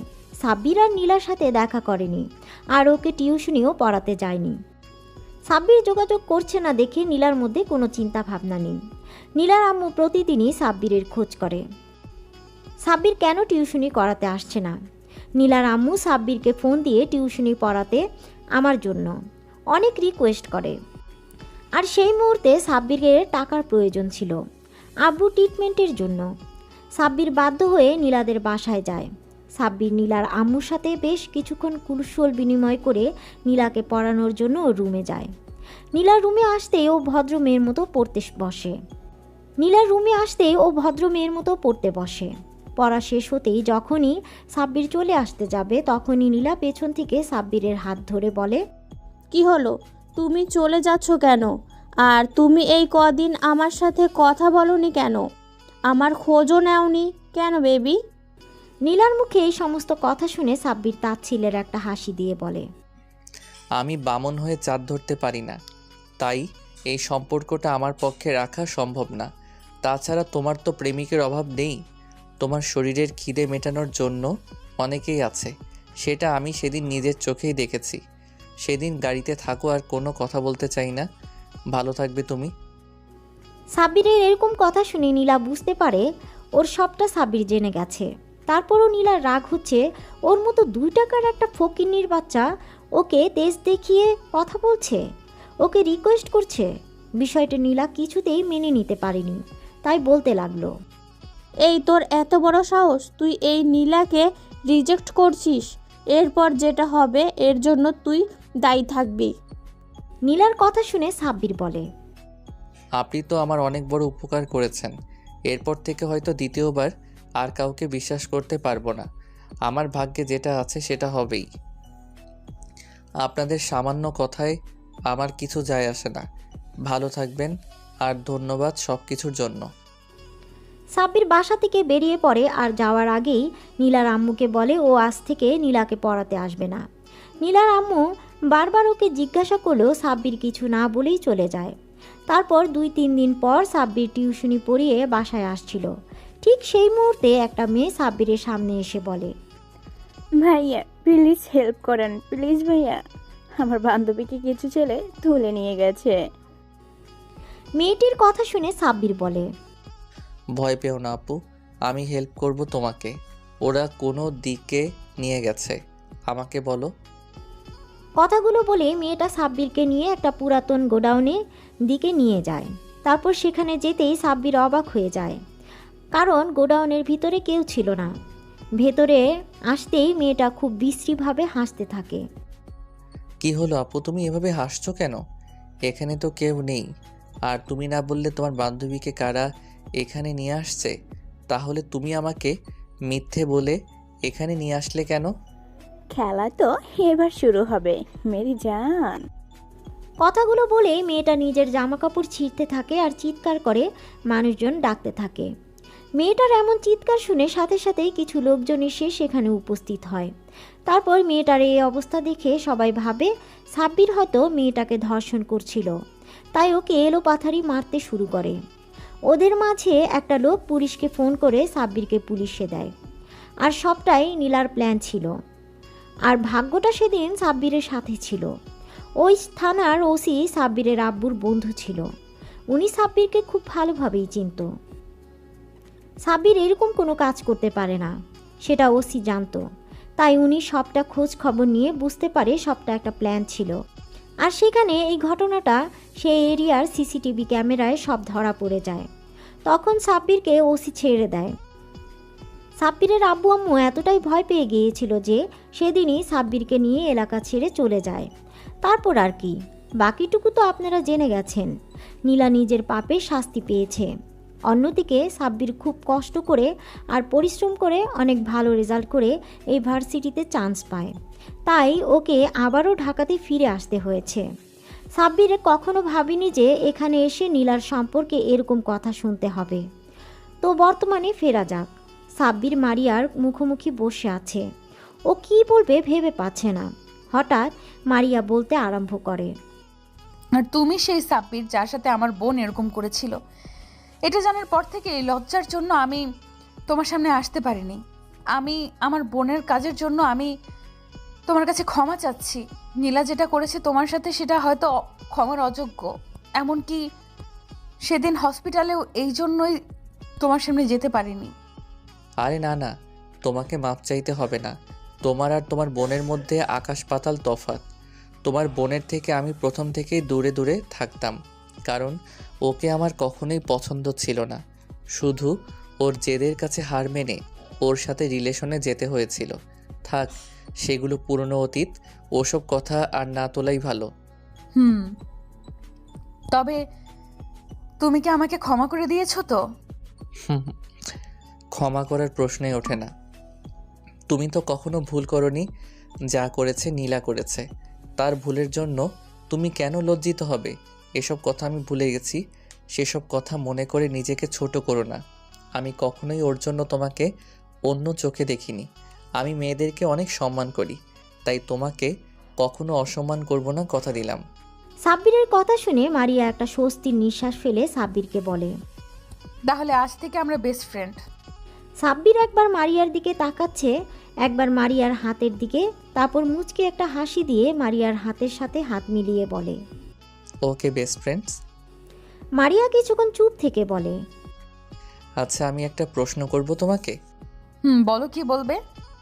আচ্ছা, আমি তো নীলাকে পড়াতে যেতাম, কোনোদিন তো তোমাকে দেখিনি। আরে পাগল, আমি তো পড়াশোনার জন্য দেশের বাইরেই গিয়েছিলাম। নীলার হঠাৎ চলে যাওয়ায় আব্বু আম্মু অনেক ভেঙে পড়েছিল, তাই আমাকে দেশে ফিরে আসতে হয়েছে। তারপর আব্বু আম্মু আর আমাকে যেতে দেয়নি। এইখানে থেকে পড়াশোনাটা কন্টিনিউ করছি। নীলা চলে যাওয়াতে আব্বু আম্মু আমাকে চোখে হারায়, তাই কোথাও একা ছাড়ে না। সবসময় আমাকে চোখে চোখে রাখে, সামনে নিয়ে রাখে। ও আচ্ছা, বুঝলাম। এভাবে দেখতে দেখতে বেশ কয়েকদিন কেটে গেছে। আর এই কয়েকটা দিনে মারিয়া আর সাব্বিরের মাঝে খুব ভালো বন্ধুত্বপূর্ণ সম্পর্ক তৈরি হয়েছে। মারিয়া ধীরে ধীরে সাব্বিরের প্রতি অনেক দুর্বল হয়ে পড়েছে। মারিয়া এখন সাব্বিরকে ছাড়া কিছুই কল্পনা করতে পারে না। তারপরও সাব্বিরকে নিজের মনের কথা বলতে পারে না। এভাবে হঠাৎ একদিন সাব্বিরের ক্যান্টিনের দিকে যাচ্ছিল। ঠিক সেই সময় কোথা থেকে একটা মেয়ে সাব্বিরের বলে চিৎকার করে ছুটে এসে ওকে জড়িয়ে ধরে। মেয়েটার এমন কর্মকাণ্ডে সাব্বির টাল সামলাতে না পেরে 2 কদম পিছিয়ে যায়। তারপর নিজেকে সামলে নিয়ে জড়িয়ে ধরা মেয়েটিকে দেখার চেষ্টা করে, কিন্তু মেয়েটার মুখ দেখতে পাচ্ছে না, কারণ মেয়েটা ওর বুকে মুখটা গুজে রেখেছিল। সাব্বির মেয়েটাকে জোরে করে সরিয়ে নিয়ে দেখে এটা আর কেউ না, ওর কাজিন তিন্নি। তিন্নিকে দেখে সাব্বির ভুরু কুচকে তাকায়। তিন্নি মুচকে একটা হাসি দিয়ে বলে, কেমন আছো সাব্বির ভাইয়া? কিরে, তুই এখানে কি করে এলি? তুই না দেশের বাইরে ছিলি, তাহলে দেশে ফিরলি কবে? ভাইয়া, আমি আজকে দেশে ফিরেছি, আর এসে তোমার সাথে দেখা করতে চলে এসেছি। তুমি খুশি হওনি আমাকে দেখে? খুশি হয়েছি, আর অবাকও হয়ে গেছি। হঠাৎ তোকে দেখে ঘাবড়ে গিয়েছিলাম। কিন্তু তোমাকে দেখতে তো মনে হচ্ছে না তুমি খুশি হয়েছো। মনে হয়েছে আমার উপরে বিরক্ত হচ্ছ। পাগলি, আমি এতদিন পর আমার পিচ্চি বোনটাকে দেখতে পেলাম, আর আমি খুশি না হয়ে থাকতে পারি? আচ্ছা, এখন আর মুখ ভার করে থাকিস না, চল তোকে আমার ভার্সিটিটা ঘুরিয়ে দেখাই। সাব্বির তিন্নিকে নিয়ে ভার্সিটির অন্য দিকটায় চলে যায়। ওরা যেতে মারিয়া আর ওর বান্ধবীগুলো আড়াল থেকে বেরিয়ে আসে। মারিয়ার বান্ধবীগুলো এতক্ষণ মারিয়াকে আটকে রেখেছিল, কারণ তিন্নি সাব্বিরকে জড়িয়ে ধরতে দেখে ও বেজায় রেগে গিয়েছিল। মারিয়া পারে তো এসে তিন্নিকে খুন করে। মারিয়া রাগে ফুঁসছে, কারণ সাব্বির অন্য একটা মেয়ের সাথে সময় দিচ্ছে। ও কোনো মতেই মেনে নিতে পারছে না সাব্বির অন্য একটা মেয়ের হাত ধরে ঘুরছে, হাসাহাসি করছে, ওকে জড়িয়ে ধরছে, এমনকি খাইয়ে পর্যন্ত দিচ্ছে। মারিয়া আরেক মুহূর্ত যদি এখানে থাকে তাহলে তন্নিকে ভস্ম করে দিবে। সাব্বির আর তন্নি ভার্সিটি থেকে চলে যাওয়ার উদ্দেশ্যে পা বাড়াতেই ওরা গিয়ে মারিয়ার সামনে পড়ে। মারিয়া খেয়াল করে মেয়েটা সাব্বিরের হাত ধরে রেখেছে।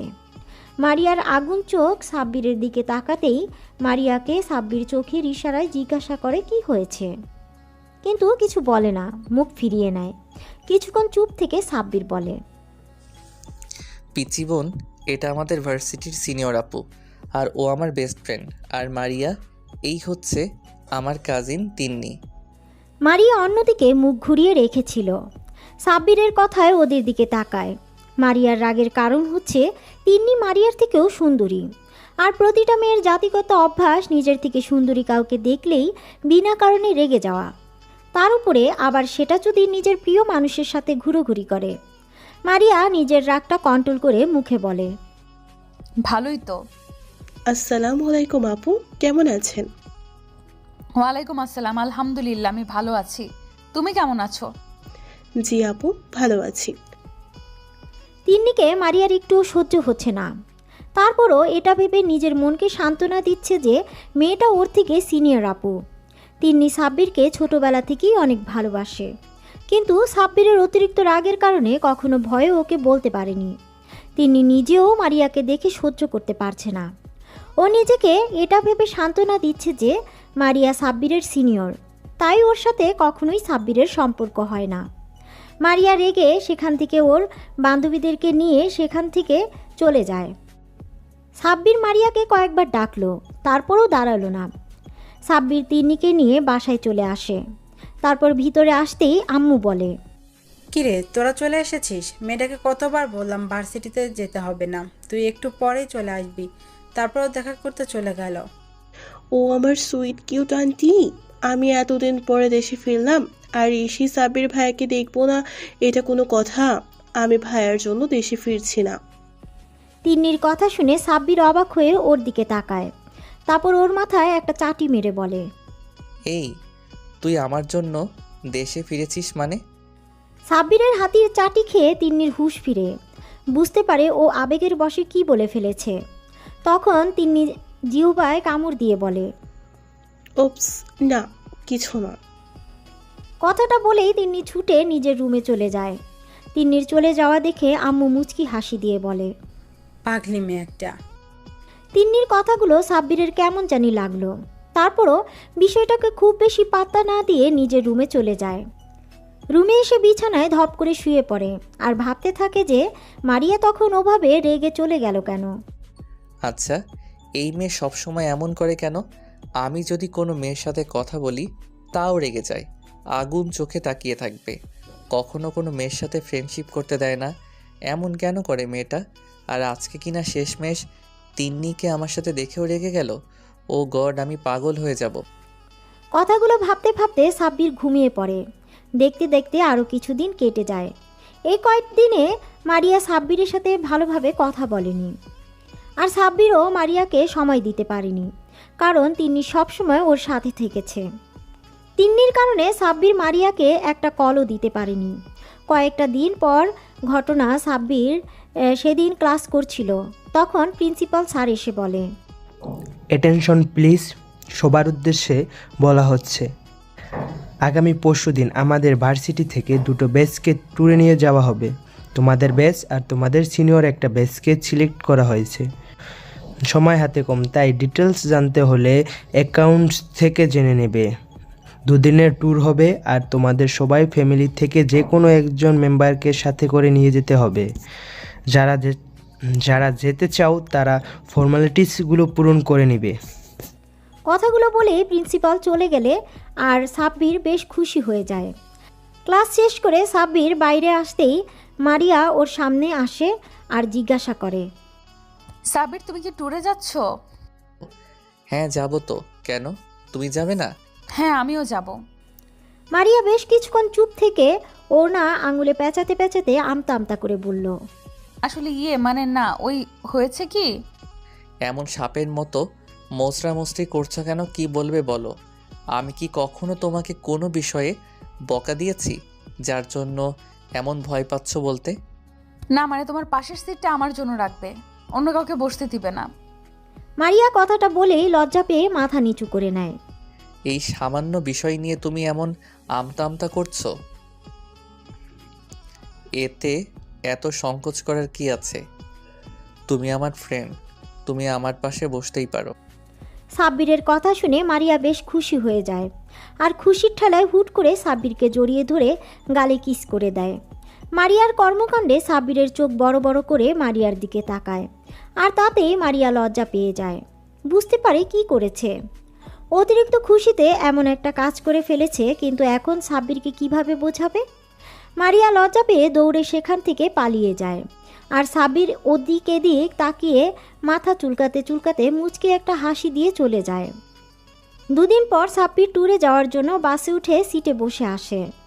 সাব্বির আজকে মন খারাপ। আচ্ছা, আপনারা হয়তো ভাবছেন কেন ওর মন খারাপ, সবই বুঝতে পারবেন। তো যাওয়ার সময় হয়ে আসলে মারিয়া এসে সাব্বিরের পাশে বসতে গেলে তখনই কোথা থেকে তিন্নি এসে মারিয়াকে সরিয়ে দিয়ে সাব্বিরের পাশে বসে পড়ে। এবার আপনারা বুঝতে পারলেন তো সাব্বিরের মন খারাপের কারণ। মারিয়ার অনেক কষ্ট হচ্ছে সাব্বিরের পাশে তিন্নিকে দেখে, তারপরও মারিয়ার কিছু বলে না। সাব্বিরের পিছনের সিটে বসে পড়ে। তিন্নি সাব্বিরের কাঁধে মাথা দিয়ে ওর একটা হাত জড়িয়ে ধরে চোখ বন্ধ করে নেয়, যেটা দেখে মারিয়া আর নিজেকে কন্ট্রোল করতে পারে না। ও কান্না করে দেয়। তারপর একটা সময় কান্না করতে করতে ঘুমিয়ে পড়ে। উফ তিন্নি, বাসের মধ্যে এগুলো কি করছিস? সবাই কি ভাববে? একটু দূরে সরে বস, এটা বাসা নয়, পাবলিক প্লেস। ভাইয়া, তুমি আমাকে বকা দিচ্ছ? আমি কি তোমাকে একটু জড়িয়ে ধরতে পারি না? আমার তো বাসে ভয় লাগে, ওই জন্য তো তোমার কাঁধে মাথা রেখেছি, আর তুমি আমাকে বকা দিচ্ছ। দেখ তিন্নি, তোর বাসে ভয় লাগে এজন্য আমি তোকে আমার সাথে আসতে বারণ করেছিলাম, কিন্তু তুই কি করলি? আম্মুকে দিয়ে শেষমেশ আমাকে রাজি করালি। তাহলে এখন এসব বলছিস কেন? আমাকে ছাড় আর দূরে সরে বস। কথাগুলো বলে সাব্বির তিন্নির থেকে নিজেকে ছাড়িয়ে নেয়। বেশ কয়েক ঘন্টা পর ওরা নির্দিষ্ট গন্তব্যস্থলে পৌঁছায় যায়। বাস থামতেই বা সবাই এক এক করে বাস থেকে নেমে যায়, কিন্তু সাব্বির খেয়াল করে মারিয়া নামছে না। সাব্বির আবারও বাসে উঠে গেলে তিন্নি ওর হাত ধরে আটকে দিতে বলে। কোথায় যাচ্ছ ভাইয়া? আমি তো এখানে। তিন্নি, হাতটা ছাড়, আমি মারিয়াকে খুঁজতে যাচ্ছি। ও এখনো বাসা থেকে নামেনি। আমার হাতটা ছাড়, আমি ওকে নিয়ে আসি। কেন? তোমার ওকে আনতে যেতে হবে কেন? ও কি একা একা আসতে পারে না নাকি? উনি কি আনন্দ? কোনো বাচ্চা আসতে পারবে না? ও বাসা থেকে নামলো কি নামলো না তাতে তোমার কি? সব সময় তোমাকে কেন যেতে হবে? তোমাকে আমি কোথাও যেতে দিব না। তিন্নির কথা শুনে সাব্বির বেশ রেগে যায় আর বলে, লিমিট ক্রস করিস না। তিন্নি, হাতটা ছাড়। মারিয়া আমার বেস্ট ফ্রেন্ড, ওর সম্বন্ধে তুমি এরকম করে আর একটা ওয়ার্ড বললে আমার থেকে খারাপ আর কেউ হবে না। তুই আমার বোন আর ও আমার বেস্ট ফ্রেন্ড, তাই তুই তোর লিমিটের মধ্যে থাক। সাব্বির তিন্নির হাত থেকে নিজের হাতটা ছাড়িয়ে নিয়ে বাসের ভিতরে যায়। গিয়ে দেখে মারিয়া জানালার ধারে মাথা ঠেকিয়ে ঘুমিয়ে পড়েছে। সাব্বির গিয়ে মারিয়ার পাশে বসে। খেয়াল করে ওকে ঘুমন্ত অবস্থায় একদম পরীর মতো লাগছে। মারিয়ার মায়াবী মুখটা সাব্বিরের কাছে এত সুন্দর লাগছে, মনে হচ্ছে এই মুখের দিকে তাকিয়ে থেকেও সারাটা জীবন পার করে দিতে পারবে। কতক্ষণ এভাবে তাকিয়েছিল সাব্বিরের জানা নেই। একটু পর মারিয়া চোখ মিটমিট করে তাকিয়ে দেখে সাব্বির এক ঘোর লাগা দৃষ্টিতে ওর দিকে তাকিয়ে আছে। মারিয়াকে এমন ড্যাব ড্যাব করে তাকিয়ে থাকতে দেখে মারিয়া বেশ খানিকটা লজ্জা পায়। মারিয়াকে এমন ড্যাব ড্যাব করে তাকিয়ে থাকতে দেখে মারিয়া বেশ খানিকটা লজ্জা পেয়ে যায়। ও তখনকার সব ঘটনা নিমিষেই ভুলে যায়। হালকা কাশি দিয়ে সাব্বিরের ধ্যান ভাঙানোর চেষ্টা করে, কিন্তু কোনো লাভ হয় না। সাব্বির যেন একটা অন্য জগতে চলে গেছে। শেষমেশে মারিয়া বাধ্য হয়ে সাব্বিরকে ধাক্কা দিয়ে ডাকতেই ও হকচকিয়ে যায়। মারিয়ার এরকম কর্মকাণ্ডে সাব্বির এদিক ওদিক তাকিয়ে বোঝার চেষ্টা করছে যে ও এতক্ষণ কি করছিল। যখন নিজের করা বোকামির কথা বুঝতে পারে তখন আমতা আমতা করে বলে, না মানে আসলে হয়েছে কি, আমি তোমাকে নিতে এসেছিলাম। সবাই বাস থেকে নেমে গেছে, কিন্তু তোমাকে কোথাও দেখতে পাচ্ছিলাম না। তাই ভাবলাম বসে আছো আর এসে দেখি তুমি ঘুমাচ্ছ, তাই তোমাকে জাগানোর ইচ্ছা হয়নি, সেজন্যই অপেক্ষা করছিলাম। আচ্ছা তাই বুঝি। তো আমার ঘুম যেন না ভাঙে সেজন্য কি তুমি নিজেও ঘুমিয়ে গেছো? আমি কখন থেকে তোমাকে ডাকছি আর তুমি অন্য জগতে চলে গেছো? মারিয়ার কথা শুনে সাব্বির মাথা চুলকাতে চুলকাতে বলে, না ওই আর কি একটু একটু। সাব্বিরের কথাতে মারিয়া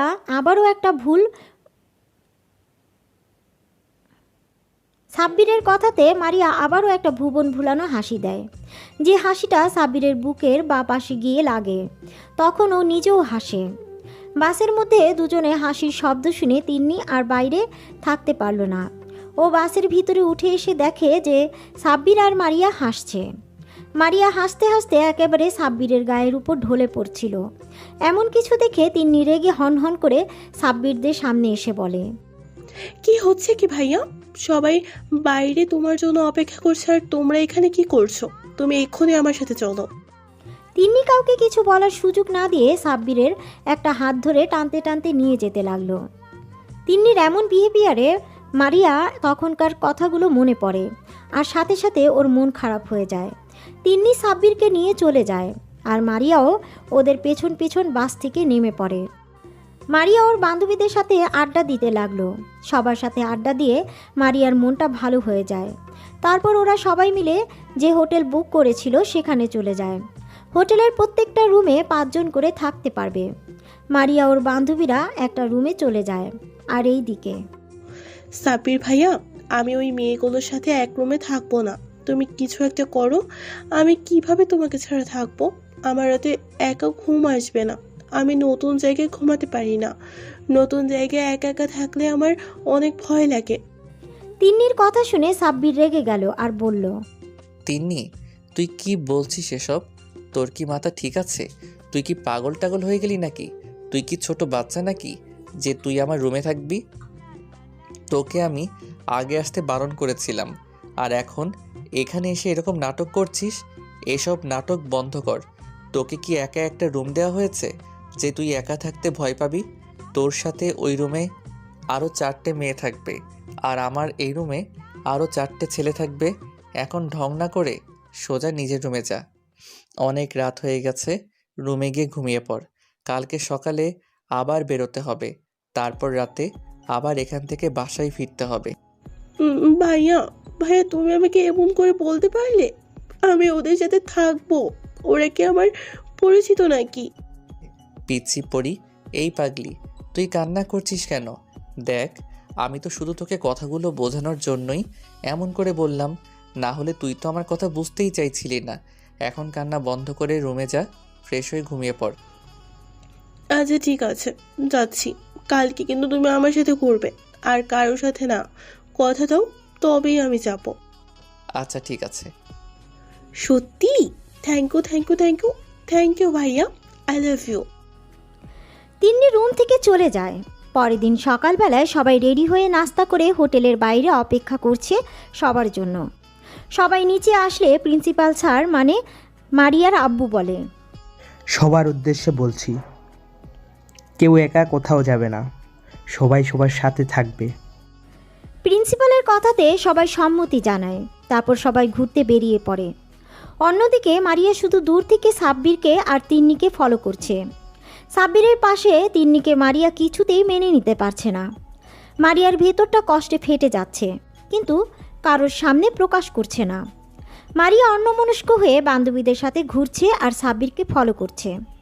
সাব্বির যখনই মারিয়ার দিকে তাকাচ্ছে তখনই মারিয়া জোর করে হাসার চেষ্টা করছে। একটা সময় ওরা সবাই মিলে একটা লেকের পাড়ে আসে। লেকের পাড়ে আসতেই মারিয়ার বান্ধবীগুলো ওকে বলল, দেখ মারিয়া, তুই কিন্তু একদম লেকের ধারে যাবি না। তুই যে সাঁতার জানিস না সেটা কি তোর মনে আছে? একবার যদি পা পিছলে পড়ে যাস তাহলে এখান থেকে না আর বেঁচে ফিরতে পারবি না। মনে আছে রে দোস্ত, সবই মনে আছে, আমি কিছুই ভুলিনি।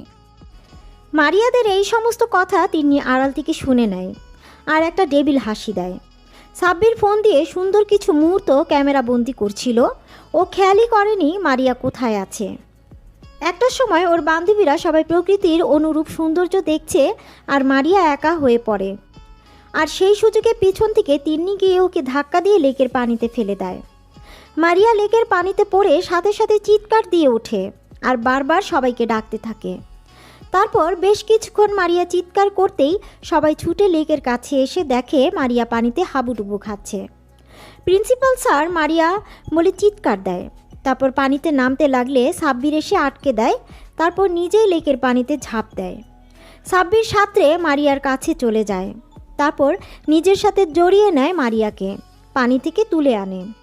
মারিয়া অনেক পানি খেয়ে ফেলেছে, যার দরুন জ্ঞান হারিয়ে ফেলেছে। সাব্বির মারিয়াকে পাড়ে শুইয়ে দেয়, তারপর সাব্বিরের 2 হাত দিয়ে মারিয়ার পেটে চাপ দিয়ে পানি বের করতে থাকে। মারিয়া পেট থেকে পানি বের হওয়ার পরেও যখন ওর জ্ঞান ফিরছিল না, তখন সাব্বির ওর হাত ধরে ডাকতে থাকে, মারিয়া পাখি, এই মারিয়া পাখি, প্লিজ চোখ খুলে একটু কথা বলো পাগলি আমার সাথে। না না, এই কিছুতেই হতে পারে না। আমার এত সাজানো প্ল্যানটা কিভাবে নষ্ট হলো? এইভাবে চললে একদমই হবে না। তাহলে সাব্বির আমার হাতছাড়া হয়ে যাবে, আর ওকে আমি কিছুতেই অন্য কারো হতে দিব না। সাব্বির শুধুই আমার। সাব্বিরকে আমি ছাড়া আর কেউ পাবে না। সাব্বিরের দিকে যদি অন্য কেউ তাকায়, তার চোখ আমি তুলে নিব। মারিয়া, তোর এত বড় সাহস! তুই আমার সাব্বিরকে নিজের করে পেতে চাইছিস? তোর বোনের মৃত্যুটা আমার হাতে হতো, কিন্তু ভাগ্যের খেলা, সে নিজের মৃত্যু নিজেই লিখে নিয়েছে। এখন তোর পালা। তিন্নি, তুই ভাব, তোকে বড় কিছু করতে হবে। মারিয়া, তুমি রেডি থাকো। এবার তোর সাথে যেটা হতে চলেছে সেটা তুই কল্পনাও করতে পারবি না। তিন্নিমা, আমার কি হয়েছে? এভাবে কান্না করছিস কেন? দরজাটা খোল, কি হয়েছে সেটা না বলে কিভাবে হবে? এভাবে খাওয়া দাওয়া বন্ধ করে রুমে দরজা লক করে কান্না করলে হবে? একটু দরজা খোল, বল মা কি হয়েছে? আম্মুর কথা শুনে তিন্নি রুমের ভেতর থেকে জোরে চিৎকার দিয়ে বলে, আন্টি, তুমি এখান থেকে চলে যাও। আমি কিচ্ছু খাবো না, আর রুমের দরজাও খুলবো না। এরকম করলে কেমন করে হবে? এমন জেদ ধরে থাকলে হবে? বল মা, দরজাটা একটু খোল, কি চাই বল? তোর যা চাই আমি তোকে দিব, শুধু একটা বার বল তোর কি চাই, দেখ আমি তোকে সেটাই দিব। তাও দরজা খোল মা, তুই সারাদিন কিছু খাসনি, এভাবে না খেয়ে কান্নাকাটি করলে তো অসুস্থ হয়ে পড়বি। আন্টি, আমি যা বলবো তাই শুনবে তুমি? আমি যা চাইবো সেটাই দিবে, বলো। বললাম দিব, তুই একবার দরজাটা খোল মা, তুই যা বলবি সেটাই হবে। এভাবে বললে হবে না। তুমি কথা দাও আমি যা চাইবো তাই দিবে, তাহলে আমি দরজা খুলবো, না হলে আমি দরজা খুলবো না। আচ্ছা ঠিক আছে, আমি কথা দিলাম, তুই যা বলবি সেটাই হবে, এখন দরজাটা খোল। আম্মুর কথাতে তিন্নি ছুটে এসে দরজা খুলে দেয়, তারপর আম্মুর হাতটা ধরে এনে বেডে বসিয়ে দেয়। তিন্নির আম্মুর পায়ের কাছে বসে পড়ে। তিন্নির আম্মুর একটা হাত মাথার উপর রেখে বলে, তাহলে আমার মাথায় হাত রেখে বলো, আমি এই মুহূর্তে তোমার কাছে যেতে চাইবো, তুমি সেটাই দিবে। মায়েরা কখনো সন্তানের মাথার উপর হাত দিয়ে কসম করে না, বুঝেছিস পাগলি মেয়ে? আমি একবার বলেছিলাম তুই যেটা বলবি সেটা চাইবি, আমি সেটাই তোকে দেওয়ার চেষ্টা করব। সত্যি তো? হ্যাঁ সত্যি। এবার বল তোমার কি চাই? আন্টি, আমি তোমার ছেলের বউ হতে চাই। আমি ঈশানকে অনেক ভালোবাসি। আমি তোমার ছেলেকে ছাড়া থাকতে পারবো না। তুমি যদি আমার বিয়েটা সাব্বিরের সাথে না দাও, তাহলে আমি আমি আমি আমি নিজেকে শেষ করে দিব। আমি তোমার ছেলেকে নিজের থেকেও বেশি ভালোবাসি। ওকে ছাড়া থাকার কথা কল্পনা করতে পারি না। সাব্বির আমার জান, প্রাণ, কলিজা, সব কিছু। আমার পুরো মন মস্তিষ্কে বসবাস করে পুরুষটা সাব্বির। আন্টি, আমি তোমার ছেলেকে চাই, তুমি ওকে আমার করে দাও। আম্মু তিন্নির কথা শুনে চিন্তায় পড়ে গেল। উনি কি করবে সেটা ভেবে উঠতে পারছে না। আম্মু শুধু ভাবছে সাব্বির যদি অন্য কাউকে ভালোবাসে আর তিন্নিকে যদি বিয়ে করতে রাজি না হয়, তাহলে উনি তিন্নিকে দেওয়া কথা কিভাবে রাখবে। আর মেয়েটা যেভাবে পাগলামি শুরু করে দিয়েছে, এখন যদি ওকে অন্য কিছু বলা হয় নিশ্চয়ই উল্টাপাল্টা কিছু করে ফেলবে। আর আম্মু ওকে কথা দিয়ে ফেলেছে, উনি এখন কথা কিভাবে ফিরিয়ে নেবে। অনেক ভাবনা চিন্তা করার পর আম্মু বলে, দেখো মা, তোমার পরিস্থিতি আমি বুঝতে পেরেছি, কিন্তু এটা সাব্বির লাইফের ব্যাপার। ওর লাইফের সিদ্ধান্ত আমি কিভাবে নিব? ও যদি অন্য কাউকে ভালোবেসে থাকে তখন কি হবে? তাছাড়া সাব্বিরকে না জিজ্ঞাসা করে আমি তোমাকে এত বড় একটা সিদ্ধান্ত নেই বলো? না না, আমি কিচ্ছু জানি না। তুমি আমাকে কথা দিয়েছো, আমি যা চাইবো তুমি তাই দেবে। আমার এখন তোমার ছেলেকে চাই মানে চাই, আর বিয়েতে আমি কালকেই করতে চাই। আর যদি না হয় আমি আমি নিজেকে শেষ করে দিব। তিন্নির এরকম কথা শুনে আম্মু নিজের মন মস্তিষ্কের সাথে লড়াই করতে না পেরে তিন্নিকে কথা দিয়ে দেয় সাব্বিরের সাথেই ওর বিয়েটা দিবে, আর সেটা কালকেই। তিন্নি প্রচণ্ড পরিমাণে খুশি হয়, কারণ সবটা ওর প্ল্যান অনুযায়ী হয়েছে। তারপর সন্ধ্যাবেলায় যখন সাব্বির বাসায় ফিরে তখন আম্মু ড্রয়িং রুমে বসেছিল।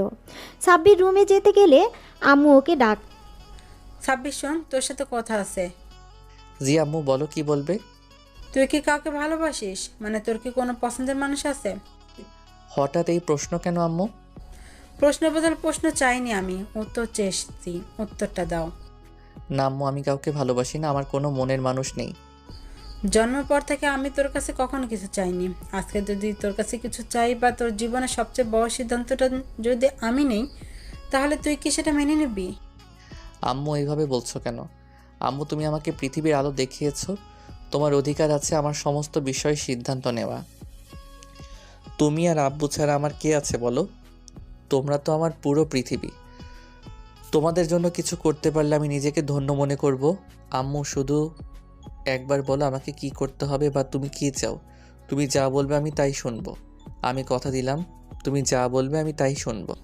এভাবে না, তুই আমার মাথায় হাত দিয়ে বল, আমি যা চাইবো তাই দিবি। কিরে তুই চুপ করে আসিস কেন? বল, আমি যা চাইবো তাই দিবি। আমি চাই তোর সাথে তিন্নির বিয়ে দিতে। আমি আগামীকালকেই তোদের বিয়ে ব্যবস্থা করেছি। সাব্বিরের আম্মুর মুখে এরকম কথা শুনে যেন আকাশ থেকে পড়ল। ও নিজের কানকে বিশ্বাস করতে পারছে না। আম্মু নাকি তিন্নির সাথে ওর বিয়ে ঠিক করেছে। আম্মুর কথাটা শুনে সাব্বিরের বুকটা ধক করে ওঠে, কারণ সাব্বিরের এই কয়দিনে খুব ভালোভাবেই বুঝতে পেরেছে ও মারিয়াকে প্রচণ্ড পরিমাণে ভালোবাসে, আর ওকে ছেড়ে থাকার কথা কল্পনাও করতে পারে না সাব্বির। দমটা বন্ধ হয়ে আসে, আর সেখানে অন্য কাউকে বিয়ে করার কথা ভাবলেও সাব্বিরের কষ্টে বুকটা ফেটে যাচ্ছে। সাব্বির এখন কি করবে? আম্মু ওর মাথায় হাত দিয়ে ওয়াদা করিয়েছে, আম্মু যা বলবে তাই শুনবে। সাব্বির কি বলবে কি করবে কিছুই বুঝতে পারছে না। তারপর ও নিজেকে স্বাভাবিক করে নিয়ে বলে, আম্মু, তুমি কি বলছো?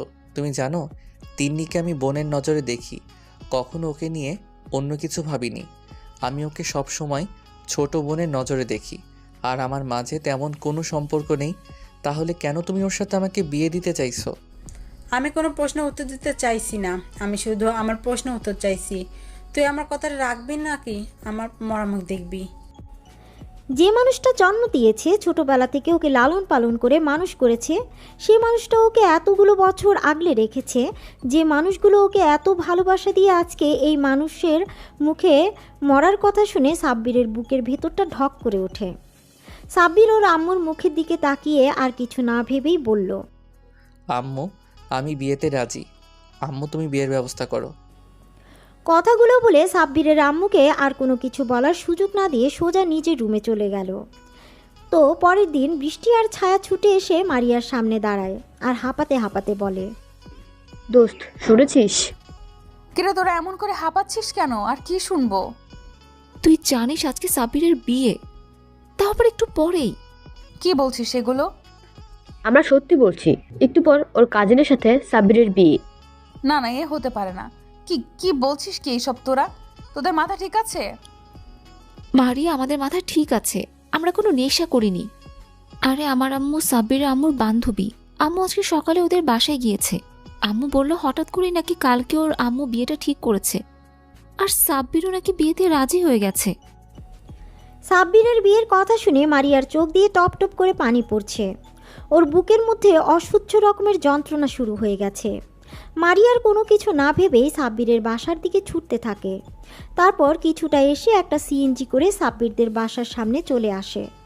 মারিয়া সিএনজি থেকে নেমে ভাড়া মিটিয়ে দিয়ে ছুটে বাসার গেটে দরজার সামনে গিয়ে এক নাগাড়ে কলিং বেল দিতে থাকে।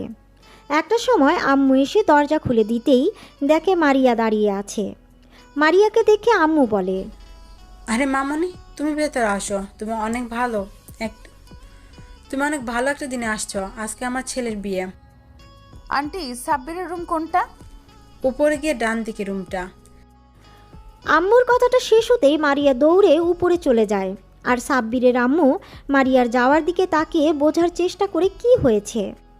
অন্যদিকে সাব্বির নিজের রুমের ব্যালকনিতে দাঁড়িয়ে চোখের জল ফেলছিল। এই মুহূর্তে রুমে কারো উপস্থিতি টের পেতে চোখের পানি মুছে নেয়। তারপর পিছন ফিরে দেখে মারিয়া কান্না ভেজা চোখে ওর দিকে তাকিয়ে আছে। মারিয়া ছুটে সাব্বিরের কাছে এসে ওর শার্টের কলার ধরে বলে, ওই তোর সাহস কি করে হয় আমাকে ছেড়ে অন্য কাউকে বিয়ে করার? তুই জানিস না আমি তোকে ছাড়া বাঁচবো না, তোকে ভালোবাসি। তুই কি আমার চোখের ভাষা বুঝিস না? সাবির, আমি তোকে ছাড়া বাঁচতে পারবো না। তুই এই বিয়েটা কখনো করবি না। তুই শুধুই আমার, তুই অন্য কারো না। সাব্বির এতক্ষণ নিজের মনকে এটা বলে সান্ত্বনা দিচ্ছিল যে মারিয়া ওর সিনিয়র আপু, আর মারিয়া হচ্ছে অনেক ধনী পরিবারের মেয়ে। ও কখনো সাব্বিরকে ভালোবাসতে পারে না। সাব্বির মারিয়াকে পাগলের মতো ভালোবাসে, তারপর ও ভালোবাসে সেটা না বলায় রয়ে গেছে। অন্যদিকে মারিয়া সাব্বিরকে এতটা বেশি ভালোবাসে সেটা বলার আগেই সাব্বির ওর লাইফ থেকে হারিয়ে যাচ্ছে। সাব্বির চুপ করে আছে দেখে সাব্বির ওর শার্টের কলার ঝাঁকিয়ে আবারও বলল, এই তুই কথা বলছিস না কেন? আমি কি বলছি তুই শুনতে পাসনি? ভালোবাসি তোকে, আমি তোকে ছাড়া বাঁচবো না। তুই ওই তিন্নিকে বিয়ে করবি না। তুই যদি ওকে বিয়ে করিস আমি নিজেকে শেষ করে দিব। তুই শুধু আমার, না হলে অন্য কারো না। সাব্বির মারিয়ার কথার প্রতি উত্তরে কিছু বলতে যাবে তখনই দরজার দিকে তাকিয়ে দেখে ওর আব্বু আম্মু দাঁড়িয়ে আছে। আর শুধু আব্বু আম্মু নয়, বিয়েতে যে কয়জন লোক এসেছিল সবাই দাঁড়িয়ে আছে, আর সবার পিছনে তিন্নি দাঁড়িয়ে আছে। সাব্বিরকে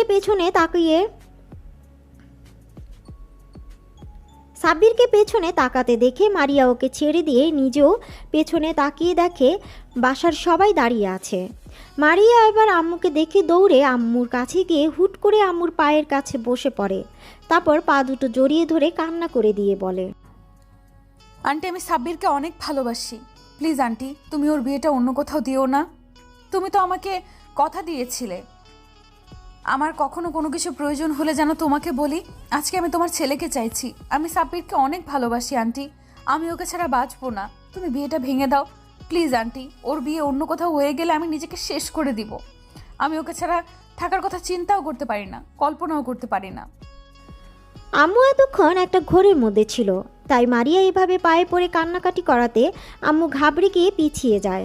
তারপর মারিয়াকে উঠিয়ে নেয়। আম্মু বুঝতে পারছে না এখন কি করবে। এদিকে তিন্নি সাব্বিরকে না পেলে মরে যাবে, আর এদিকে মারিয়া যদি সাব্বিরকে না পায় ও মরে যাবে। আম্মু এমন একটা পরিস্থিতির মধ্যে পড়ে গেছে যেখানে উনি যেদিকে যাবে তার উল্টো দিকে সমস্যাটা বাড়বে। মারিয়া আম্মুকে ছেড়ে আব্বুর পায়ে পড়তে গেলে ওনার আব্বু মারিয়াকে আটকে দেয়। মারিয়া আবার সাব্বিরের কাছে যায়, তারপর ওর পায়ের কাছে বসে বলতে থাকে, সাব্বির, তুমি শুধু আমার, তুমি অন্য কাউকে ভালোবাসতে পারো না। তুমি শুধু আমাকে ভালোবাসবে। তুমি এই বিয়ে কিছুতেই করতে পারো না। তুমি আমাকে ছাড়া অন্য কাউকে বিয়ে করবে না, বলে দাও। আমি তোমাকে ভালোবাসি, তোমাকে ছাড়া বাঁচবো না। আর তুমিও আমাকে ভালোবাসো, সেটা আমি জানি। দেখো মামনি, তুমি কান্না বন্ধ করো। আমি তোমাকে কথা দিয়েছিলাম, তুমি আমার সাথে কখনো কিছু চাইলে আমি তোমাকে দেওয়ার চেষ্টা করব। তিন্নি এতক্ষণ চুপ ছিল। হঠাৎ আম্মুর মুখে এরকম কথা শুনে ও চিৎকার দিয়ে বলে, এই মেয়ে, তোমার এত বড় সাহস! তুমি আমার সাব্বিরকে আমার থেকে কেড়ে নিতে চাইছো? তোকে তো আমি। কথাটা বলে তিন্নি মারিয়াকে আম্মুর কাছ থেকে ছাড়িয়ে নিয়ে যখনই থাপ্পড় মারতে যাবে তখনই কেউ একজন তিন্নির হাত ধরে ফেলে। তিন্নি হাতের দিকে তাকাতে অবাক হয়ে যায়, কারণ তিন্নির হাত আর কেউ নয়, সাব্বির ধরেছে। সাব্বির তিন্নির হাতটা এক ঝটকা দিয়ে সরিয়ে দেয়। তিন্নি টাল সামলাতে না পেরে 2 কদম পিছিয়ে যায়। আর ঠিক সেই মুহূর্তেই মারিয়ার বান্ধবীগুলো সব ওদের বাসায় আসে। ওদের সাথে একটা ছেলেও আসে। তখন ছায়া বলে, অনেক হয়েছে তিন্নি, তোমার নাটক তামাশা। এবার আমি তোমার আসল মুখোশ সবার সামনে খুলে দিব। ছায়ার সাথে থাকা ছেলেটিকে, নিশাত, তোমার কাছে যেটা আছে সেটা সবাইকে দেখাও। নিশা তোর হাতে থাকা মোবাইলটি থেকে একটা ভিডিও অন করে সবার সামনে ধরে, যেখানে স্পষ্ট দেখা যাচ্ছে তিন্নি মারিয়াকে লেকের পানিতে ধাক্কা মেরে ফেলে দিয়েছে। এবার ছায়া বলে, সেদিন লেকের পানিতে মারিয়া পড়ে যায়নি, তিনি ওকে ইচ্ছে করে ফেলে দিয়েছিল যাতে ওর পথের কাঁটা সরে যায়। কারণ ও জানতো মারিয়া সাব্বিরকে পছন্দ করে, তাই তো ওসব প্ল্যান করে সাজিয়েছি। আসলে এই মেয়ে কখনো সাব্বিরকে ভালোই বাসেনি, এটা ওর একটা জেদ। ওর মতো মেয়ে কখনো কাউকে ভালোবাসতে পারে না। এই ভিডিও দেখে আর ছায়ার এই সমস্ত কথা শুনে সবাই অবাক চাহনিতে তাকিয়ে আছে। ওরা ভাবতেও পারছে না তিন্নি এরকম একটা মেয়ে। আম্মু এমন কিছু দেখে ধপ করে বসে পড়েছে।